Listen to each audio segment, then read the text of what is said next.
Армысыздар, қадірменді отандастар. Fly Arstан мен Air Astana басшысы, Назарбаевтың досы, қазақты тонаған британ азаматы жақын арада ұсталуы мүмкін екен. 2025 жылғы қазан айында Air Astana компаниясы 20 жыл бойы әуе компаниясын басқарған ағылшын азаматы Питер Фостердің қызметінен кететінін жариялады. Оның не себепті кенеттен орнын босатқанын түсіндіретін түрлі болжамдар айтылды. Рейстердің жиі кешігуінен бастап жеке себептерге дейін. Алайда 2 күннен кейін бұл шешімнің өткен жылғы іспен байланысты болуы мүмкін деген тағы бір нұсқа пайда болды. Халқым, сыбыс бойынша, Питер Фостер қазақ халқынан Fly Arstan арқылы бірнеше миллиард теңге ұрлағаны ашылды. Халқым, сіз Fly Arstan жайлы не айтасыз? Егер ешқандай да арзан билеттер жоқ, ол халықты тонайтын компания десеңіздер, лайк басыңыздар. Бұны сізге ешкім айтпайды. Біздің эксклюзив шығаратын арнамызға жазылып қойыңыздар. Британдық топ менеджердің кету себебі туралы ойды Джакишевті қолдайтын журналистердің басшысы айтты. Оның пікірінше, мәселе былтырғы Air Astana ішіндегі миллиардтаған теңгелік ұрлыққа қатысты болуы мүмкін. Нақтырақ айтқанда, сөз ұлттық әуе тасымалдаушының өзі туралы емес, оның еншілес компаниясы Fly Arstan жайында. 2024 жылғы 4 желтоқсанда қазақ интернетінде Air Astanадағы ірі ұрлық туралы ақпарат тарады. Сол кезде алғаш рет миллиард теңге деген сома аталды. Сол күні ақ Air Astana ресми пікір жариялап, ұрлық фактісін растады. Бірақ нақты сома көрсетілмеді, және ұрланған қаржының Fly Arstan компаниясына тиесілі екені ғана айтылды. Fly Arstan әуе компаниясының басшылығы қаржы ұрлау фактілерін анықтап, тәуелсіз тексеріс жүргізу үшін аудит компаниясына жүгінді. Тексеріс нәтижесінде ұрлық фактілері расталды. Сол себепті әуе компаниясы кінәлі тұлғаларды анықтап, материалдық шығынды өндіру мақсатында құқық қорғау органдарына шағымданды, делінген ресми түсініктемеде. Осы хабарламадан кейін 2025 жылдың қазанына дейін бұл іс туралы ешқандай жаңа ақпарат шықпады. Бірақ Джакишев Air Astana аты аталған сот материалдарын зерттеп, кейбір егжей-тегжейлерді тапты. Құжаттар бойынша, ұрлық анықталған ішкі тергеу кем дегенде 2024 жылдың басында жүргізілген. Бұған дәлел ретінде, сот материалдарының бірінде 2024 жылғы 29 наурызда жасалған қызметтік жазба көрсетілген. Онда Fly Arstan компаниясының 3 қызметкерін, Даур Еркенұлы, Еркин Исанов және Ринат Абулхановты жұмыстан шеттету туралы ұсыныс бар. Ал шеттету себебі ретінде әуе билеттермен жасалған алаяқтық схемалар аталған. Үшеуі де компаниядағы жоғары лауазымды менеджерлер болған. Даур Еркенұлы Fly Arstanның аға сату менеджері. Бұл оның лауазымы 2023 жылы Азертадж агенттігінің Астана-Баку рейсінің ашылуына арналған мақаласында көрсетілген. Еркин Исанов Fly Arstanның кірістер есебі жөніндегі менеджері. Ол осылайша 2023 жылғы желтоқсандағы 24 KZ жаңалығында да аталады. Ринат Абулханов маршруттық желіні жоспарлау және кірістерді басқару жөніндегі директор. Бұл лауазым ол туралы 2022 жылғы ақпандағы Джакишевтің жаңалығында және оның Instagram парақшасында да жазылған. Профильден белгілі болғандай, ол Fly Arstanda 2019 жылға ақпаннан бастап жұмыс істеген. Бұған дейін Қазақ Air, Кейсел және тікелей Air Astana компанияларында қызмет атқарған. Айта кетерлігі, бұл 3 қызметкер жұмыстан шеттетілгеннен бірнеше күн өткен соң Fly Arstan Air Astaнаның еншілес компаниясы бола отырып, дербес ұйым мәртебесіне ие болған еді. Ішкі тергеуден кейін әуе компанияда аудит жүргізілді. Тексерісті Ernst & Young консультациялық қызметтер жшс атқарған. Аудиторлар өз есебін 2024 жылғы 17 қазанда ұсынған. Сот материалдарына сәйкес алынған деректер құпия болған. Бірақ олар ішкі тергеу нәтижелерін растаған. Аудиторлық есепді Еркенұлы Е. С. Исанов Р. А. Абулханов және өзге тұлғалар тарапынан 105471018 теңге көлемінде қаржы ұрланғанын растағандықтан, Air Astana Ақ Алматы қаласының экономикалық тергеу департаментіне сотқа дейінгі тергеу бастау туралы өтініш берді, делінген сот құжаттарының бірінде. Департамент бұл өтінішке жауап беріп, 2024 жылғы 29 қарашада қылмыстық кодексінің 189 бабының 4 бөлімі 2 тармағы, өзгенің сеніп тапсырылған мүлкін аса ірі мөлшерде иемдену немесе ысырап ету бойынша қылмыстық іс қозғаған. Бұл бап бойынша ең жоғары жаза 12 жылға дейін бас бостандығынан айыру және мүлікті тәркілеу. Құжаттарда Еркенұлы, Исанов және Абулхановқа қамауға алу түріндегі бұлтартпау шарасы қолданылғаны, яғни олардың СИЗОға жіберілгені айтылады. Біз Алматы қалалық экономикалық тергеу департаментіне бұл істің қазіргі барысы және 3 менеджердің қамауда әлі де отырған-отырмағаны туралы сұрау жолдадық.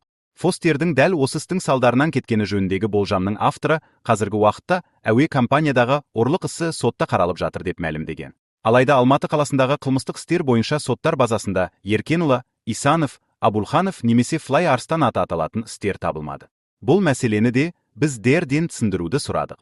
Фостердің отставкасы осы оқиғалармен байланысты болуы ықтимал деген нұсқа шындыққа жанасады. Әсіресе бір маңызды сәйкестік бар.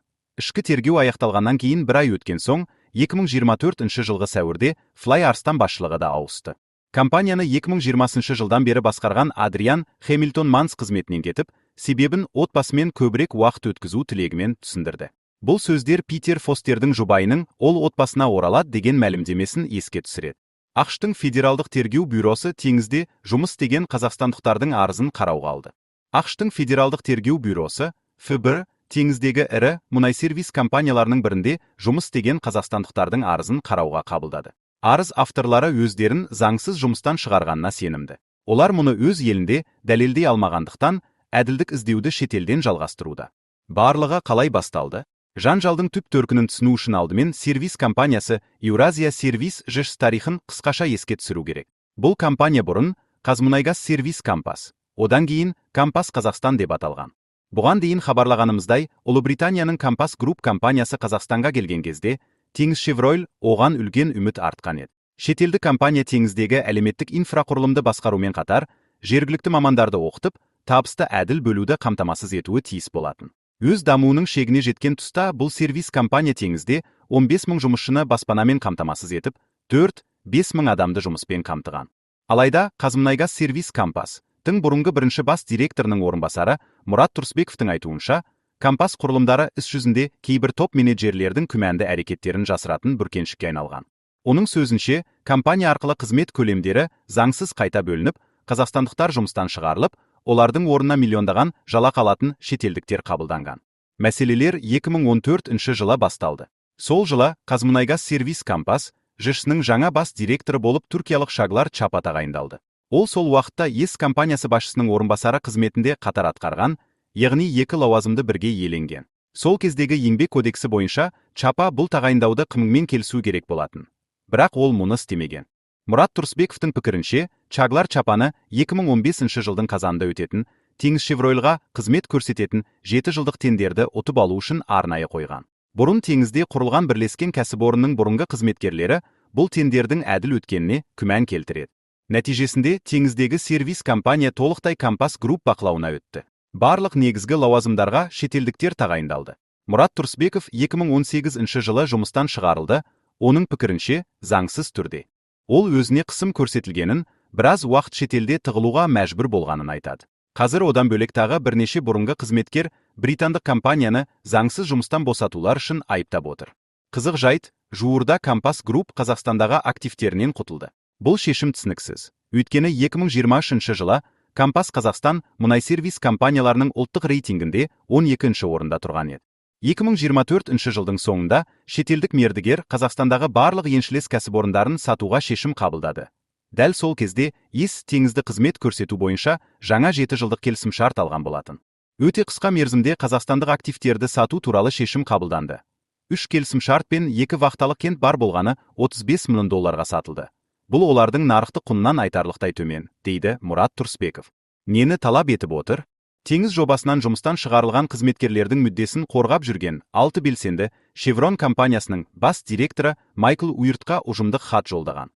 Олар барлық жұмыстан босатулар заңсыз болғанын айтады. Өйткені оларды өкілеттігі жоқ басшы Шаглар Чапа жүзеге асырған.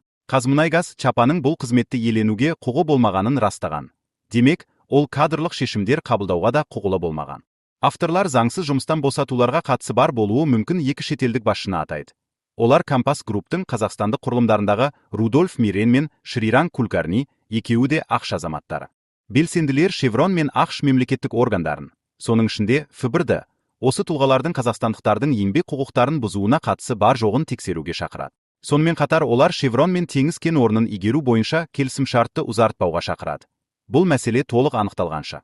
Компания ішіндегі сыбайлас жемқорлық ашылмайынша, өнімді бөлу туралы келісімді ұзарту жөніндегі кез келген келіссөз күмән тудырады. Әсіресе Қазақстан мемлекетіне келтірілген залал алдын ала есеп бойынша $100 миллион асты.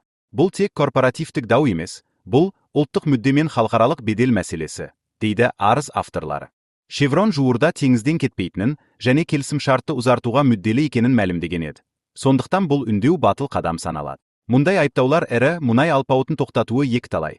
Бірақ заңсыз жұмыстан босату жөніндегі мәлімдемелер елеусіз қалмайды. Кей сарапшылар да Қазақстан билігіне Шеврон келісімін қайта қарауға кеңес беруде. Бұл келісімшарт стратегиялық маңызға ие.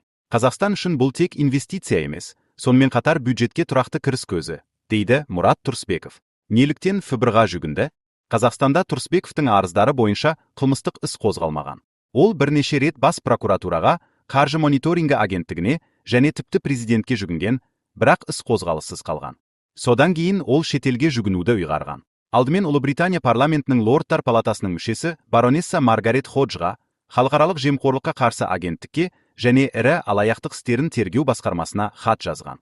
Енді Компас Қазақстанның бұрынғы қызметкерлері ақш азаматтары, Шеврон және Теңізшевройл өкілдерінің заңсыз босатуларға қатысы бар жоғын тексеруді сұрап отыр.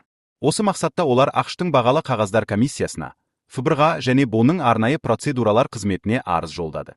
Барлық ведомстволар бұл өтініштерді қабылдап, қарауға алған.